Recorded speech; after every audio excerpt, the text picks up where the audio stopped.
अब आप सोचिए 9 महीने तक जो हार्ट बीट सुन के वो बच्चा कोख में बड़ा हुआ है या बड़ी हुई है, और एकदम से पैदा होते ही वो स्पर्श, वो हार्ट बीट और वो फील जो उसको अपने माँ के गर्भ में महसूस हो रहा था वो नहीं मिले, तो वो बच्चा तो कहेगा ना। आज हम बात करने वाले हैं रिश्तों के एक बहुत ही अहम पहलू पर, और वो है कमिटमेंट इन रिलेशनशिप। तो आइए बात करते हैं इस टॉपिक पर हमारी आज की गेस्ट अंबिका खन्ना जी से। नमस्कार मैम। नमस्कार। आपका बहुत बहुत प्यार भरा स्वागत है हमारे रिश्तों की डोरी शो में एक बार फिर से। जी, मेरा भी प्यार भरा नमस्कार आपको और हमारे दर्शकों को। तो सबसे पहले इसी से शुरू करते हैं कि कमिटमेंट इश्यूज होते क्या हैं आखिर? जब किसी रिश्ते में समर्पण की भावना हो, आप समर्पित हो, कमिटेड हो, तो वो रिश्ता कमिटमेंट वाला रिश्ता है। और जहाँ ये समर्पण नहीं आ रहा, कमिटमेंट नहीं आ रही किसी भी कारण से, ज़्यादातर कारण उसका डर होता है, जिसके बारे में आई एम श्योर हम आगे बात करेंगे। तो जब हमारे अंदर ये समर्पण की भावना अपने पार्टनर के लिए नहीं आती है, कमिटमेंट इश्यूज तब खड़े हो जाते हैं। ओके, तो ये कैसे पता चले कि सामने वाला जो व्यक्ति है वो कमिटमेंट नहीं करना चाह रहा? मतलब उसके क्या साइंस होते हैं? सबसे पहला साइन होता है डावाडोल करना। अच्छा। यानी कि जैसे मान लीजिए कि आपके साथ अगर मैंने जीवन व्यतीत करने का सोचा है, तो आप आनाकानी करें, बहाने बनाएं, अभी नहीं, फिर 2 साल बाद, 2 साल के बाद फिर 2 साल बाद, ऐसे तब समझ जाना चाहिए कि इस पर्सन को कमिटमेंट इश्यूज हैं। ये पूरी उम्र साथ निभाने के लिए अभी तैयार नहीं। ओके, और भी कोई साइंस होते हैं? हाँ, जैसे कि कई बार हम ज़्यादा अपेक्षाएं करते हैं, एक्सपेक्टेशंस रखते हैं, खुद के प्रति नहीं, अपने पार्टनर के प्रति, और हमारी इच्छा होती है कि जो भी इस रिलेशनशिप में काम करना है वो सामने वाला करे, मैं नहीं करूं। और हमेशा कंफर्ट जोन में रहना, कंफर्ट जोन से बाहर नहीं आना, थोड़ा सा पुरुषार्थ नहीं करना इस रिश्ते को और निखारने के लिए और बढ़िया संवारने के लिए। जब इन सब चीज़ों का अभाव हो, जब ये चीज़ें नहीं हो, तो समझ जाना चाहिए कि मामला गड़बड़ है। तो बेसिकली जब सामने वाला कोई एफर्ट नहीं कर रहा हो उस रिश्ते में, तो इसका ये मतलब होता है कि वो कमिटेड नहीं है आपके साथ। शुरू में हर रिश्ते में थोड़ा बहुत एफर्ट डालनी पड़ती है, उसके बाद वो फ्लो में चलता है, आपको समझ आ जाता है, आप अपने पार्टनर को जैसा वो है वैसा एक्सेप्ट कर लेते हो, आपको उसके प्लस और माइनस पता चल जाते हैं। और प्यार एक्चुअल में तो वही होता है ना, कि जब आप अपने पार्टनर के साथ जैसा वो है, जितने भी प्लसेस हैं, जितने भी माइनसेस हैं, उनके साथ उसे आप एम्ब्रेस करें, आलिंगन करें। पर कई बार हमारी एक्सेप्टेंस को सामने वाला फॉर ग्रांटेड भी तो ले लेता है। वो उसकी प्रॉब्लम है, पर यानी कि उसने प्यार नहीं किया, आपकी भाषा में उसने व्यापार किया। लेकिन अगर आप प्यार कर रहे हैं तो वो बिना शर्तों के ही होगा, प्यार कभी भी शर्तों के साथ नहीं होता। तो यानी अगर सामने वाला एफर्ट नहीं भी कर रहा है तो हमें अनकंडीशनली उससे प्यार करना चाहिए। जी, मगर एक बहुत इम्पॉर्टेंट रेखा है जिसके आगे नहीं जाना चाहिए। जैसे अगर वो आपको आपके लिए रिस्पेक्ट नहीं कर रहा, आपको आपके लिए प्यार नहीं कर रहा, जो आप हैं उसके लिए, तो समझ जाइए कि ये प्यार नहीं है, व्यापार है। तो जितनी जल्दी हो सके ऐसे रिलेशनशिप से विमुख होना चाहिए। तो ये तो सामने वाले व्यक्ति की बात हो गई, बट जो कमिटमेंट इश्यूज हमारे खुद के अंदर होते हैं, मतलब जो हमारे सेल्फ कमिटमेंट इश्यूज भी होते हैं, उसके क्या साइंस होते हैं? मतलब वो कैसे हम जाने कि हमारा खुद के संग भी कमिटमेंट इश्यूज है? जब तक आपका कमिटमेंट आपके साथ नहीं है, आप दूसरे को कमिट नहीं कर सकते। आपके पास जो है वही तो आप बाहर दोगे, है ना? आपके पास फूल है तो आप फूल दोगे, आपके पास कांटे हैं तो कांटे दोगे, आपके पास कमिटमेंट है तो कमिटमेंट दोगे। पर कई बार मैम ऐसा भी तो होता है कि हम सामने वाले के प्रति इतने कमिटेड होते हैं कि हमारा जो सेल्फ कमिटमेंट होता है वो लूज हो जाता है, बट हम उसके लिए सब कुछ कर रहे होते हैं और हमारे लिए कुछ नहीं कर रहे होते हैं। हाँ, तो वो सबसे ज्यादा गलत है ना। अगर आप अपने साथ कमिटेड नहीं हो तो आप दूसरे को प्यार नहीं कर रहे हो, आपकी कुछ एक्सपेक्टेशंस हैं उससे जो आपकी शायद मम्मी पापा ने बचपन में पूरी नहीं की। अब वो जो लाड है, वो दुलार है, वो वहाँ से पूरा हो रहा है और शायद इसीलिए आप उसके साथ रह रहे हैं। जिस दिन आप ऊब जाएंगे उससे तो आप रिश्ता तोड़ देंगे। जिस दिन आपकी ये डिज़ायर पूरी हो जाएगी तो ये रिश्ता आगे लंबा नहीं चल पाएगा, क्योंकि शर्तों पर है ना कि जब तक ये मुझे प्यार करेगा, जब तक लाड लड़ाएगा, जब तक मेरी सारी शर्तें मानेगा, गिफ्ट्स दिलाएगा, ड्रेसेस दिलाएगा, जो मैं कहूँगी दिन है तो दिन है, रात है तो रात है, मानेगा, तब तक इट्स ओके। जिस दिन उसने कहा नहीं नहीं रात नहीं है दिन है, ज़रा सा सत्य बोला, तो वहीं रियलिटी चेक आते ही तो फिर सेल्फ कमिटमेंट के लिए क्या करें? मतलब हम अपने आप से कमिटेड हों हाँ, उसके लिए क्या करें? सबसे इम्पोर्टेंट है कि पहले जो, जैसे मैंने अभी थोड़ी देर पहले कहा, जो आपके पास है आप सामने वाले को वही दे सकते हो।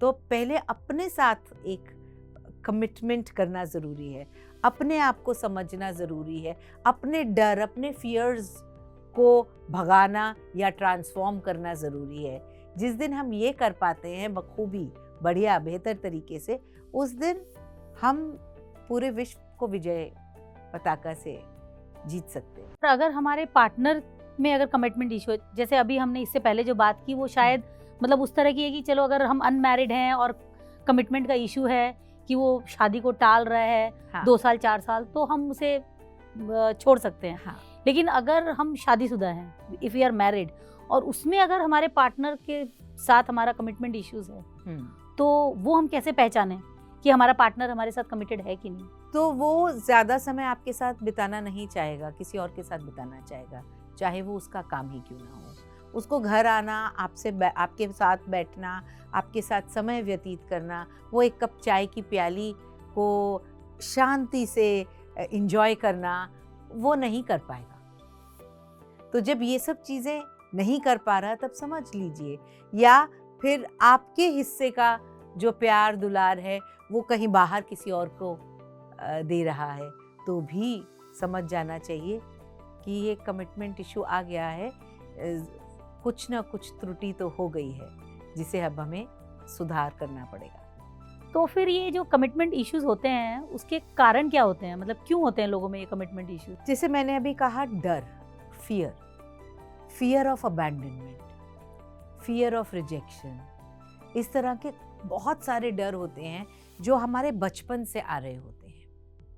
मेरी कल ही किसी से बात हो रही थी जो मुझे काउंसलिंग के लिए उन्होंने फ़ोन किया था। तो उन्होंने कहा कि मैं जब पैदा हुई तो मेरे पैदा होते ही मुझे मेरे नाना नानी को दे दिया गया, क्योंकि मेरे नाना नानी जो हैं वो अकेले थे और उनको कोई कंपनी चाहिए थी। तो मेरे पेरेंट्स ने सोचा कि पहला बेबी हम अपने सास ससुर को, यानी कि बच्ची की नाना नानी को दे देते हैं, ताकि वो भी खुश रहेंगे और हमारे ऊपर से भी थोड़ा सा बोझ, क्योंकि आर्थिक तंगी से वो गुजर रहे थे, तो बोझ जो है वो थोड़ा कम होगा। कारण कुछ भी हो, यदि आपने अपने बच्चे को अबैंडन किया है किसी भी कारण से, तो वो बच्चे को बहुत ज़्यादा पर्सोना वाइज और लाइफ में आगे चल के उसकी तरक्की में बाधक बन सकता है। तो मैम, लेकिन इससे उसके अंदर ये डर आएगा ना कि दूसरे उसके साथ कमिटेड नहीं है, वो खुद भी किसी और के साथ कमिटेड नहीं हो पाएगा ना, क्योंकि उसको हमेशा यही डर रहेगा, ये मुझे छोड़ के चले गए तो। अच्छा, तो इसलिए वो भी सामने वाले के प्रति कमिटेड नहीं हो पाएगा। डर के कारण नहीं हो रहा ना। अब उसके माँ बाप ने, चाहे कोई भी रीजन हो, मगर जब आपने एक बच्चे के साथ एक कॉन्ट्रैक्ट करते हैं, आपको मालूम है कि हम जब जन्म लेते हैं, जन्म लेने से पहले अपनी लाइफ की स्क्रिप्ट स्वयं ही लिखते हैं, एक कॉन्ट्रैक्ट बनाते हैं अपने पेरेंट्स के साथ। लेकिन अगर वो कॉन्ट्रैक्ट को ना फॉलो करते हुए पेरेंट्स ने आपको आपके नाना नानी को दे दिया मान लीजिए, तो वो तो कॉन्ट्रैक्ट के विमुख हो गया ना, तो वो बच्चा तो डर से भयभीत हो रहेगा ही हमेशा कि जैसे मेरे पेरेंट्स ने मुझे रिजेक्ट कर दिया, फीलिंग ऑफ रिजेक्शन आ गई, fear of rejection, fear of abandonment, दोनों इकट्ठे आ गए इस केस में। तो और मुझे अबैंडन करके छोड़ के मेरे नाना नानी के पास चले गए। तो अब आप सोचिए 9 महीने तक जो हार्ट बीट सुन के वो बच्चा कोख में बड़ा हुआ है या बड़ी हुई है, और एकदम से पैदा होते ही वो स्पर्श, वो हार्ट बीट और वो फील जो उसको अपने माँ के गर्भ में महसूस हो रहा था वो नहीं मिले, तो वो बच्चा तो कहेगा ना कि मैं कहाँ आ गया, शायद गलत जगह पे आ गया। और ये तो कई जगह होता है कि जैसे अगर समझिए 2 बहनें हैं या देवरानी जेठानी है या कुछ भी है, उनके अगर बच्चे नहीं हो रहे हैं तो लोग अपना एक बच्चा दे देते हैं। ये देखिए ये गलत है। कभी ऐसी परिस्थिति हो जाए कि जैसे पेरेंट्स का एक्सीडेंट हो गया या कुछ ऐसी परिस्थिति हो जाए, तब तो समझ में आता है। तो इसीलिए हम ज्यादातर लोगों को बोलते हैं रिश्ते नातों में नहीं, ऐसे बच्चों को अपनाओ जिनको प्यार की जरूरत है, जो आपको अपनाने के लिए बिल्कुल आतुर हैं। अपने बच्चों के साथ विभाजन नहीं कीजिए, तो उससे क्या होता है, बच्चे के अंदर भी एक गांठ पड़ जाती है उसकी पर्सोना में, और बचपन से ही आ जाती है। और वो एक इनविजिबल गांठ होगी जो वो भी नहीं जानता होगा शायद कभी, और वो फिर आगे उसके रिश्तों में नजर आनी शुरू हो जाती है, क्योंकि वो ट्रस्ट नहीं कर पाता, वो भरोसा नहीं करता। तो ये fear of abandonment, fear of rejection से तीसरा फियर आता है फियर ऑफ ट्रस्ट, भरोसा ना कर पाना। और जहाँ ट्रस्ट नहीं है तो वहाँ आपको क्या मिलेगा, अकेलापन। तो क्या आ गया, फियर ऑफ लोनलीनेस। ये सब मिलके फिर एक ऐसा बड़ा सा फियर का, डर का स्वरूप ले लेते हैं कि उसके कारण आप कहीं पे भी अपने आप को समर्पित नहीं कर पाते, कमिट नहीं कर पाते। तो इस डर से जीतना जरूरी है, और ये बहुत अच्छी तरह से हम कर सकते हैं। एक राइट थेरेपी चाहिए इनर चाइल्ड वुंड जो ये है इसको भरने के लिए। जब आप इनर चाइल्ड थेरेपी करते हैं तो इसको सक्षम तरीके से भर सकते हैं और इस इश्यू से बाहर निकल सकते हैं। तो यानी अगर हमारे पार्टनर में, चाहे वो हम मैरिड हैं चाहे हम अनमैरिड हैं, अगर कमिटमेंट इश्यूज है तो कहीं ना कहीं वो उसकी पास्ट की लाइफ हो, चाहे वो बचपन हो, वो कहीं ना कहीं वहीं से ओरिजिनेट हो रहा है। तब तो फिर हमारे अंदर कंपैशन आना चाहिए सामने वाले के लिए, अगर वो हमारे साथ कमिटेड नहीं है। जब तक आप जड़ में नहीं जाएंगे तब तक कंपैशन कैसे आएगा ना। कंपैशन आने के लिए आपको उसकी कहानी सुननी पड़ेगी, उसके लिए बैठना पड़ेगा। नहीं, ये भी तो हो सकता है कि सामने वाले को भी नहीं पता है ना कि वो कमिटेड क्यों नहीं है। जब आप बात करोगे तब भी तो उस नतीजे पे पहुंचोगे ना, उससे उसकी कहानी जाननी बहुत जरूरी है। यानी अगर सामने वाला कमिटेड नहीं है तो हम उसे छोड़े नहीं, हम उसे समझने की कोशिश करें कि क्यों, कि वो कमिटेड क्यों नहीं है हमारे साथ। देखिए, मैं कहती हूँ कि हर परिस्थिति का इलाज है। अगर कोई भी विपरीत परिस्थिति है उसका इलाज है, सुधार बिल्कुल पॉसिबल है, लेकिन बात की जड़ में जाना होगा कि इसकी शुरुआत कहाँ से हुई, कैसे हुई। और जिस दिन आप उसकी जड़ में जाते हैं, आधा काम तो आपने वैसे ही कर लिया, बाकी तो वो अवेयरनेस के साथ अपने आप ही कर सकता है। और आप अगर किसी थेरेपिस्ट की गाइडेंस ले ले तो बहुत बढ़िया से, बहुत खूबी आप उसको कवर कर सकते हैं या ट्रांसफॉर्म कर सकते हैं।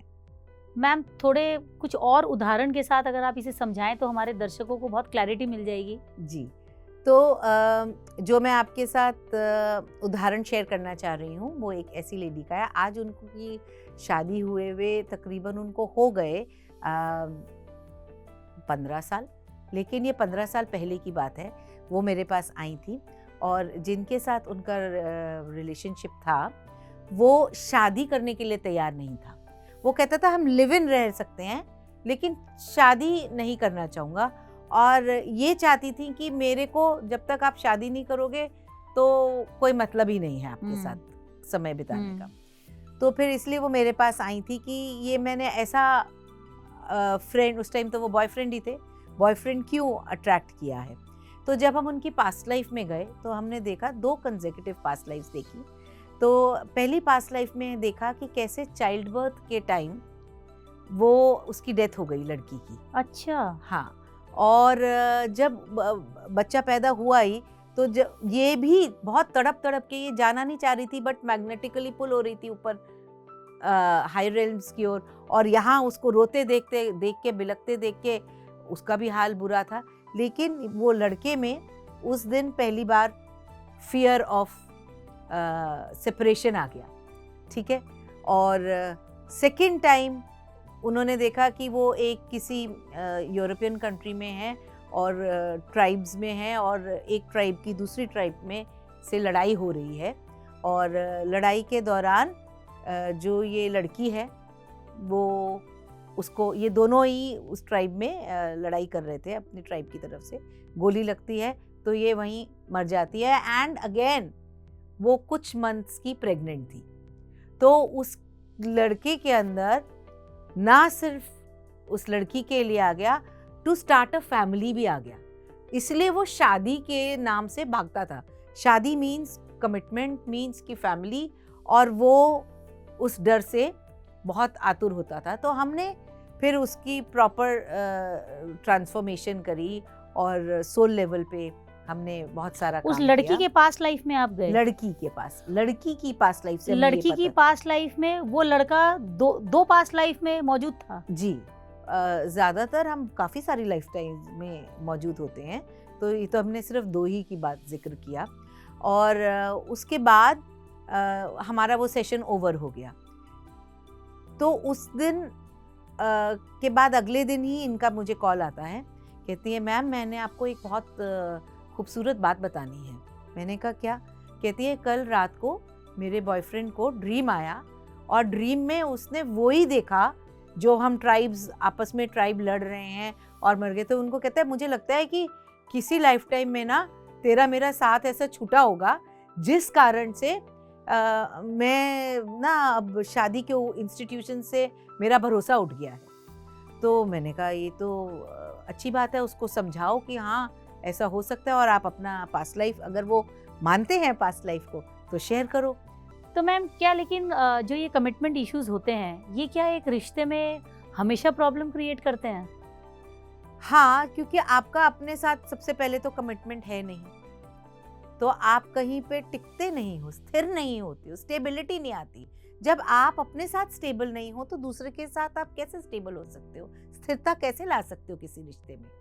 तो सबसे पहले अपने आप को स्थिर करो, और फिर रिश्ते में स्थिरता आनी स्वाभाविक ही है, जो भी रिश्ता आप बनाओगे। नहीं तो फिर आप ऐसे ही परेशान होते रहेंगे, कभी इधर लुढ़केंगे कभी उधर लुढ़केंगे, और जीवन जो है ऐसे ही निराशाजनक स्थिति में बीतता चला जाएगा। जो जीवन सुंदर और बहुत उन्मुक्त होना चाहिए वो शायद नहीं हो पाएगा। तो लेकिन क्या ऐसा ज़रूरी है कि कोई इंसान अगर आपके साथ कमिटेड नहीं है तो इसका मतलब कि वो आपसे प्यार नहीं करता? ऐसा भी तो हो सकता है कि वो कमिटेड भले ही ना हो पर वो आपसे प्यार करता है। जहाँ प्यार है वहाँ तो तकरार है ही नहीं ना। तो और प्यार और रिस्पेक्ट जहाँ आ गई है तो रिश्ता तो कमिटमेंट की तरफ बढ़ गया। अगर आप किसी से प्यार करते हैं तो उसके लिए आप किसी भी लेंथ तक जाने के लिए तैयार होंगे ना। तो आपने ऑलरेडी कमिटमेंट दे दी, नाम उसको शादी का दें चाहे ना दें, मगर कमिटमेंट दे दी।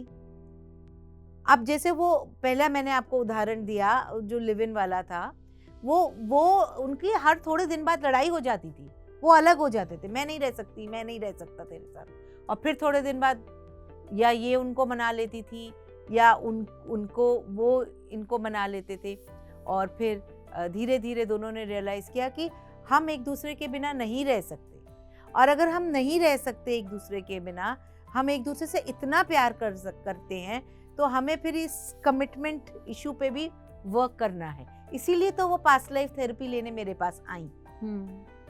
और उनके जो बॉयफ्रेंड थे तब और हस्बैंड हैं अब, तो उन्होंने अपने ऊपर उन्होंने वो ड्रीम देखा। कमिटमेंट नहीं होती तो अपने ऊपर काम नहीं करते ना, वो दोनों अलग अलग तरीके से किया।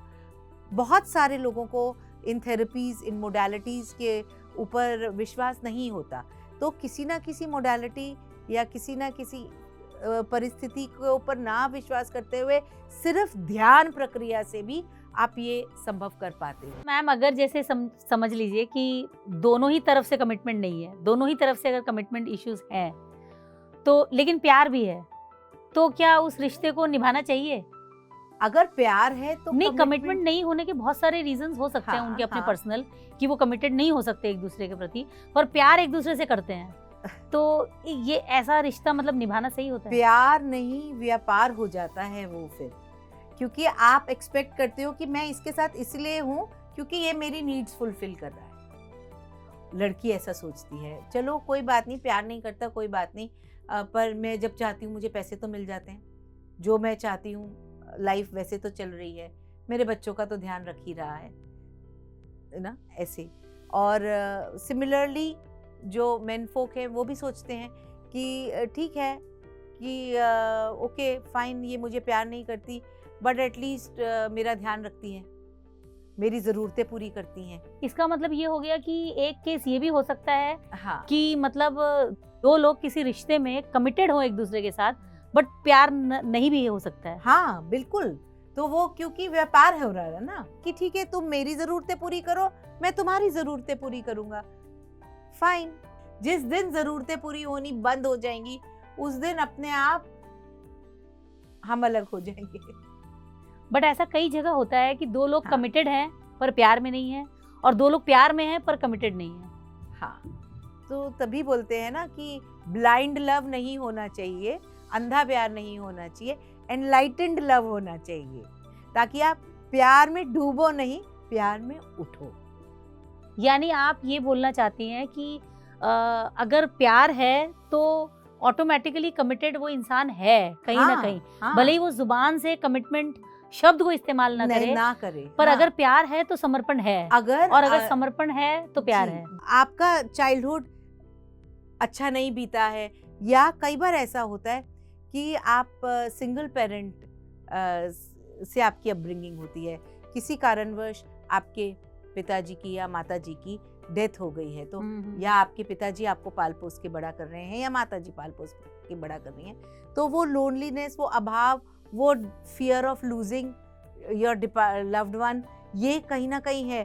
डर, फियर, किसी भी तरीके का फियर अगर आपके अंदर है तो वो आपको कमिट करने से रोकेगा। जिस दिन आप उस डर को परिवर्तित कर लोगे तो आप कमिटमेंट करने में सक्षम हो जाओगे।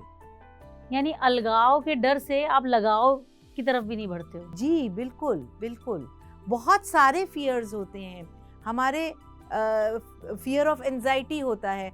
आपने देखा कि माता पिता बचपन में एक दूसरे पे चीज़ें फेंक फेंक के मार रहे हैं, इतना गुस्सा, ऐसे कपल्स होते हैं, तो ये आप सोचते नहीं, या डिवोर्स के टाइम पे इतना गंदा खेल खेला गया डिवोर्स के नाम पे कि ताकि चाहे माँ ने या पिताजी ने इसीलिए किया कि बच्चे की परवरिश के लिए मुझे पैसे पूरे मिल सके, अब रिश्ता तो नहीं निभरा, लेकिन उसका असर बच्चे पे क्या पड़ रहा है, उसके इसी कारण से कहीं ना कहीं उसको कमिटमेंट फोबिया हो जाता है, फियर आ जाता है, डर आ जाता है। तो जब हम अपने इस इनर चाइल्ड इशू पे काम करते हैं कि इट्स ऑल राइट, सबकी इंडिविजुअल फेट है ना, और जब हम अपने इंडिविजुअल, हम सबकी फेट है, तो हम सब ने अपनी अपनी स्क्रिप्ट भी तो अलग अलग लिखी है ना, अलग अलग चैलेंजेस से अलग अलग हमने ज्ञान प्राप्त करना है।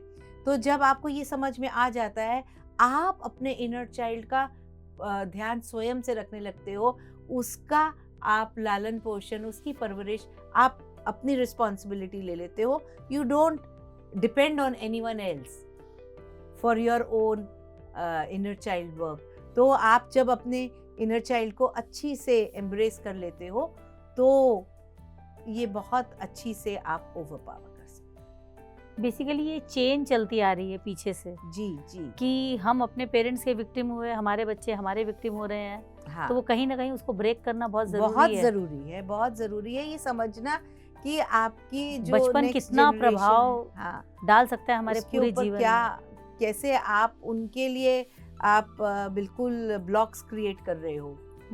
पेरेंट्स उस समय इतने ज़्यादा अपने आप में डूबे होते हैं, उनकी गलती नहीं है, लेकिन अननोइंगली होता है उनसे, मतलब कोई भी unintentionally, पेरेंट अननोइंगली होता है। हाँ अननोइंगली हो गया। तो मगर सुधार संभव है, यही मैं कहना चाह रही हूँ कि अगर आप इस फोबिया, इस फियर से ग्रसित हैं तो इसका सुधार संभव है, तो उसकी ओर अपने कदम बढ़ाइए। तो ये जो आप सुधार की बात कर रही हैं, और अभी थोड़ी देर पहले आपने बोला कि ध्यान से भी हम इन चीज़ों को कर सकते हैं, तो क्या अगर हम कुछ कमिटमेंट इश्यूज से डील कर रहे हैं और किसी भी तरह के स्ट्रगल से अगर रिश्ते में हम डील कर रहे हैं, स्पेशली कमिटमेंट इशू को लेकर, तो क्या ध्यान, आई मीन स्पिरिचुअलिटी, मेडिटेशन इस चीज़ में हमारी हेल्प कर सकता है? बिल्कुल, क्योंकि कई बार ऐसा भी होता है कि सामने वाला पर्सन नहीं समझ सकता है, वो नहीं समझ पा रहा है, और हम कब तक सामने वाले को ही समझाते रहें और उसमें सुधार लाने की कोशिश करें, या उससे मांगते रहें कि तुम मुझे समझो या कमिटेड। नहीं, कभी भी आप दूसरे को नहीं आप बदल सकते, आप सिर्फ अपने आप को बदल सकते हो, और ध्यान के माध्यम से ये संभव है। ध्यान में जब आप बहुत गहरे ध्यान में जाते हो तो आपको अपनी पास्ट लाइफ्स के ग्लिम्पसेस नजर आते हैं, आपको त्रुटियां नजर आती हैं जो आपके अंदर हैं, जिन्हें आप ठीक कर सकते हो। जब ध्यान में आपके मास्टर्स ये सारी चीजें आपको दिखाते हैं, कई बार मास्टर्स स्वयं ध्यान में आके आपसे वार्तालाप करते हैं, और ये बहुत डीप लेवल के ध्यान में होता है। तो यानी कि आपको साधना बहुत गहरी और अच्छी करनी है ताकि ये सब कर सको। आउट ऑफ बॉडी एक्सपीरियंसेस होते हैं, आप जाके आउट ऑफ बॉडी उस पार अपने डिपार्टेड लव्ड वन से मिल सकते हो, या मास्टर्स से गाइडेंस प्राप्त करके वापस पुनः इस शरीर में आ सकते हो।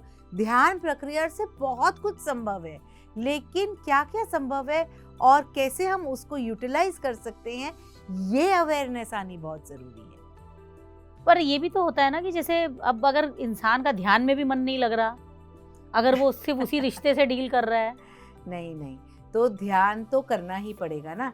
अब कुछ ना कुछ तो, अगर आपने स्थिति में सुधार लाना है तो आपको अपने ऊपर काम करना ही पड़ेगा। अब चाहे आप कान ऐसे पकड़े, चाहे घुमा के पकड़े, कान तो पकड़ना ही पड़ेगा। सॉरी तो अपने आप से बोल के, और फिर अपने आप को फॉरगिव भी करना पड़ेगा। तो ये सारी प्रक्रियाओं तो हम अपने आप को फॉरगिव समझो, हमने ध्यान करके खुद को फॉरगिव कर लिया, लेकिन अगर हम जिस कमिटमेंट इश्यू से अगर हम डील कर रहे हैं, तो उस सामने वाले के प्रति भी हमारे दिल में एक मतलब एक फीलिंग ऐसी आ जाती है ना कि इसने मेरे लिए ये चीज़ नहीं की जो मैं एक्सपेक्ट कर रही थी, तो उस फीलिंग से कैसे हटेंगे? आपको फर्क समझ में आ जाता है प्यार और एक्सपेक्टेशंस में। आपको समझ में आ जाता है समर्पित होना मतलब है टोटल सरेंडर। उसमें कहीं भी इफ या बट नहीं आता। मतलब सामने वाला कमिटेड हो या नहीं हो, अगर हम प्यार करते हैं तो हमें कमिटेड होना चाहिए। नहीं, देखिए, अगर आप इसीलिए कमिटेड हो कि मुझे इसके साथ शादी करके जीवन बिताना है, इसीलिए आप किसी से प्यार करते हो, तो ये कंडीशन हो गई। ठीक है, आपने एक शर्त रख दी।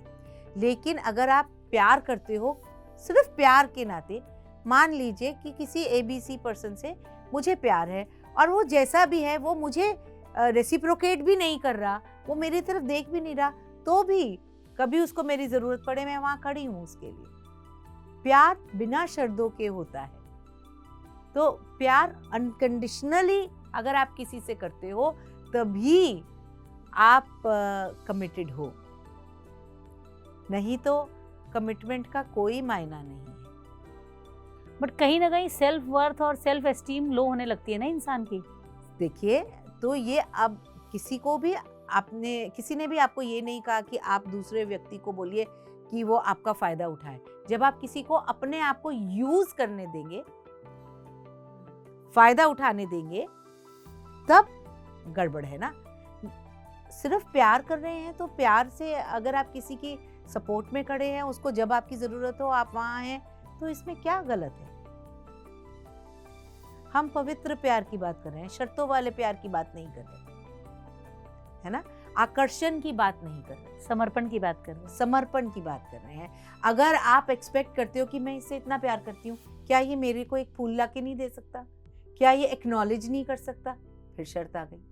यू हैव टू अंडरस्टैंड कि जरूरी नहीं है आप किसी से प्यार करो तो वो भी आपको उतना ही प्यार करे या उसी स्वरूप में प्यार करे। नहीं, ये डाउट भी तो आ जाता है ना कि सामने वाला प्यार करता भी है कि नहीं करता है। तो ये सिर्फ जो प्यार आप बात कर रहे हो वो प्यार और वो कमिटमेंट सिर्फ एक हस्बैंड वाइफ रिलेशनशिप की बात हो रही है। आप प्यार अपने काम से भी कर सकते हो, प्यार अपनी कंपनी से भी कर सकते हो, है ना। अब प्यार हम पीएमसी से करते हैं, इसीलिए समर्पित हैं, इसीलिए हम बिना शर्तों के यहाँ आ जाते हैं जब भी आप हमें बुलाते हैं, क्योंकि हम जानते हैं कि पीएमसी से प्यार करना यानी सबसे प्यार करना, अपने आप से प्यार करना। तो मैम, इस अच्छे नोट पर जिस तरह से आपने पूरे समर्पण के साथ इस समर्पण के एपिसोड को समाप्त किया है, हम भी इसको यही समाप्त करते हैं। Thank you so much. Most welcome जी। तो दोस्तों, ये तो स्पष्ट हो गया कि बिना समर्पण के कोई भी रिश्ता संभव नहीं। हर रिश्ते में कमिटमेंट का होना बेहद ज़रूरी है। वो रिश्ते में सिर्फ प्यार ही नहीं बल्कि सुरक्षा की भावना को भी पैदा करता है। और सच कहूँ तो एक प्यार करने वाले इंसान के लिए कमिटेड रिलेशनशिप में होना दुनिया का सबसे सुखद अनुभव होता है। इसलिए मैं अक्सर कहती हूँ कि सच्चे प्रेम की बस एक ही पहचान है, सच्चे प्रेम की बस एक ही पहचान है, एक दूसरे के प्रति समर्पित होने की भावना हर रिश्ते की जान है। आज के लिए बस इतना ही। मैं आपसे मिलूंगी अगले एपिसोड में। तब तक अपने हर रिश्तों के प्रति समर्पित रहिए और हमारे शो के प्रति भी समर्पित रहिए। देखिएगा ज़रूर। Bye bye.